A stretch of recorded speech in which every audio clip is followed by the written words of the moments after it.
Brian Cashman came up during a tumultuous time in the Yankees organization where hitting coaches, pitching coaches, managers, none were safe under George Steinbrenner's rule. While Cashman has taken a different tact over more than 2 decades now as the Yankees general manager. He has fired hitting coaches, pitching coaches before and made changes, but never in season before. Cashman believing that it's better to look at the full evidence of a 162-game schedule and then make your changes during the wintertime. Well, this was the exception, as Dillon Lawson is relieved of his duties as the Yankees hitting coach effective immediately. The Yanks sent out the statement after their 7-4 loss today to the Chicago Cubs here as they head toward the All-Star break. And Cashman said that he spoke to Hal Steinbrenner yesterday, which suggests if we look at the timeline here, then probably the final straw was on Friday night when the Yankees were shut out by the Cubs 3-0. Jameson Taillon, who came in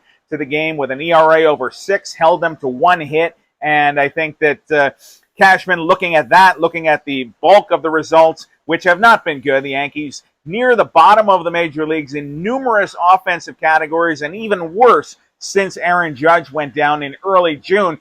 Cashman came to the realization that it was probably not going to turn around without making a change in season. So the Yankees are on the hunt for a new hitting coach. Cashman said that he expects to have a replacement in place by the time the Yankees open the second half of the season. That's coming on Friday in Denver. So it's a compressed time period here, but Cashman saying he's already got an internal list of candidates to take over. It will come from outside the organization, and the assistant hitting coaches, Casey Dykes and Brad Wilkerson, will stay on.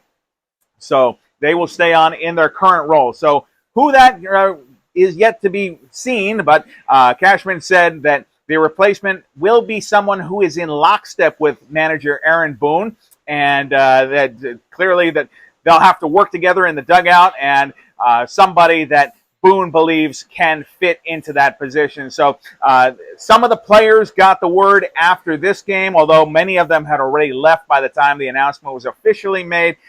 Boone saying that he did speak to a couple of players about the move, but didn't go into too much detail about it. One other piece of news we want to touch on here as we wrap up here at Yankee Stadium is that Aaron Judge has made a decision. He will not be traveling to Seattle for the All-Star game, instead remaining right here in New York to continue receiving treatment. He put out a statement on social media thanking the fans for voting him in as a starting outfielder and understanding that it is a great honor to go out there and be part of the American League and be part of the festivities, but his priority, his focus has to be on getting back on the field for the New York Yankees. So once again, here at Yankee Stadium, we didn't get into the game very much because so much post-game to talk about, but we'll suffice it to say Gleyber Torres committed a untimely error that opened the door for 3 unearned runs, and the Yankees flushed a very winnable game here. So once again, your final score at Yankee Stadium. The Yankees are off